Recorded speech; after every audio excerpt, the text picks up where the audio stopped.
የዴቭ እናት ዶክተሩ ጋር ሄዳ እንግዲህ የዴቭ እጮኛ እኮ ናት አላወቅሻትም እንዴ ሲላት፣ በጭራሽ የኔ ልጅ የቤት ሰራተኛ ያገባን ብላ ነበር የመለሰችለት። እሱ ራሱ በጣም ነበር የደነገጠው፣ ፍጥጥ ብሎ ነበር ሲያያት የነበረው። ምክንያቱም እንዴት ከዚች ትልቅ ሴት ጋር እንደዚህ አይነት ነገር እንደዚህ አይነት አነጋገር ከሰለጠነ ሀገር የመጣች ሴት እንዴት እንደዚህ ትናገራለች ብሎ በጣም ነበር የደነገጠው።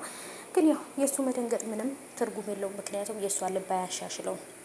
እንግዲህ ማናት ጄሪንና ይቺ ጀርጅር የሆነች ልጅና አዴ እንግዲህ ተደባድበዋል። አዴ እውነት በጣም ያስደሰተችኝ መጨረሻ ላይ በተለይ አዴ ጸጉሯን ይዛ ነው እንግዲህ መሬት ላይ የጠረገችባት ማለት ነው። እና አዴዬ ይመችሽ፣ በርችልኝ፣ አሁንም ራስሽን ማስከበርሽን እንዳታቆሚ ማለት ነው።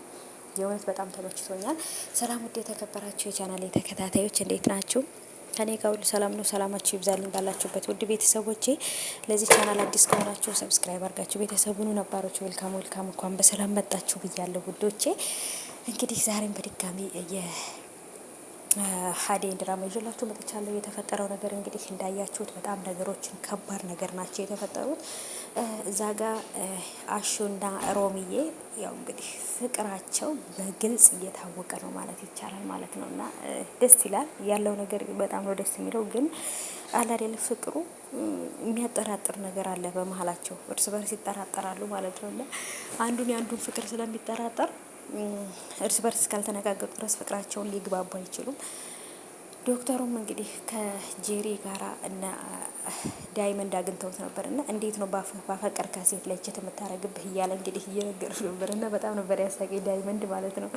እና ወዶች ይቺ ጀርጅር የሆነች ልጅ ይቺ ጄሪ ማለት ነው ነገር ፍለጋ ነው የመጣችው። ፍቅር እንደውም ጄሪ ዴቭን ልታገባ እንደመጣች ሚታ ክፍል ውስጥ ገብታ ስታወራ ምናምን ማለት ምን ማለት ነው ብላ ነው እንደውም በቃ ቅይር ያላችሁ ማለት ነው። ምክንያቱም እሷ የፈለገችው አዴና ዴቭ ተለያይተው ለዴቭ እናት ማለት ነው ፍቅር ደውላ ነይ ልጅሽ መጥፎ ሴት ሊያገባ ነው፣ የቤት ሰራተኛ ናት፣ አግብታ የፈታኝ ናት፣ መጥፎ ሴት ናት ብላ ፍቅር ስለ አዴ ለዴቭ እናት የነገረቻት ነገር ያን ነገር ሰምታ ነው የዴቭ እናት የመጣችው። ይሄም ማለት ደግሞ ፍቅር ዴቭን እንደምታፈቅረው አዴና ዴቭ ተለያይተው ፍቅርና ዴቭ ሊጋቡ እንደምትፈልግ ወይም ዴቭን ማግባት እንደምትፈልግ ፍቅር አልተረዳቻትም እናቲቱ ማለት ነው። የዴቭ እናት ነገሩን ብጥብጥብጥ ነው ያደረገችው። አሁን እንዲሁም ፍቅር የተናገረችውን ነገር ሙሉ ለሙሉ አውጥታ የምትናገርበት ሰዓት ደርሷል። እኔ ነኝ ይሄን ነገር የነገርኳት፣ እኔ ነኝ እንድትመጣ ያደረኳት። አዴ እንደዚህ አይነት ሴት ናት። እንደውም ይችን ጄሪ የምትባለው ልጅ ከሚያገባ ይልቅ አዴን ቢያገባ ትመርጣለች ፍቅር ማለት ነው። እና በጣም ከባድ ነው ነገሮች፣ ሲሪየስ እየሆኑ ወደ ያልተጠበቀ ሁኔታ እየሄዱ ነው ማለት ነው ውዶቼ። ነገሮች በጣም ከብደዋል። እውነት ለመናገር ይሄን ነገር በጊዜ መፍትሄ እስካላመጡለት ድረስ ገና እዚህ ጋር ፍቅርና ጄሪ ራሱ በጣም ነው ትልቅ ድብድብ ውስጥ የሚገቡት ማለት ነው። በዚህ የተነሳ ብቻ በጣም ነገሮች ከባድ ሆነዋል ውዶቼ። ዶክተሩም እንግዲህ ለጄሪ ከህይወታቸው ውጭላቸው ብሏታል። እሷም ደግሞ እንግዲህ ጄሪን ጸጉሯን ስባ መሬት ላይ ጎትታታለች ማለት ነው። አንቺ ምን አባሽ ፈልገሽ ነው ከኔ ዙሪያ ማጠፊው ብላ ማለት ነው። አዴ ያደረገችው ነገር በጣም ተመችቶኛል። ምክንያቱም ራሷን ማስከበር አለባት፣ በቃ ራሷን ማስከበር አለባት። ምክንያቱም ራሷን ካላስከበረች ማንም ሊያከብራት አይችልም። ሰራተኛ ስለሆነች ብቻ ልትናቅ አይገባም።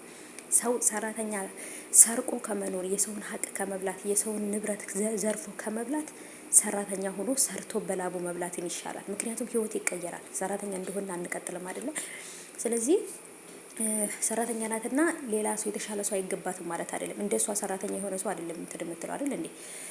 እና ብቻ ከባድ ነው። ቤተሰቡ ሰብሰብ ብሎ እንግዲህ በፍቅር እያጫወታቸው ነው ማለት ነው። ደስ ይል ነበር ዛሬ ማለት ነው። በነባቡሬ ቤት የነበረው ድባቡ ሁሉ ነገር ደስ ይላል። አዴም አሁን ላይ በጭንቀት ላይ ባለችበት ሰዓት ላይ ነው ጄሪ ፊት ለፊቷ ላይ መታ የቆመችው። እንግዲህ ጸጉሯን ስባ ጎትታ ጥላታለች። የዴብም እናት ደግሞ ከልጄ ህይወት ራቂ ብላታለች ማለት ነው። ይገርማል።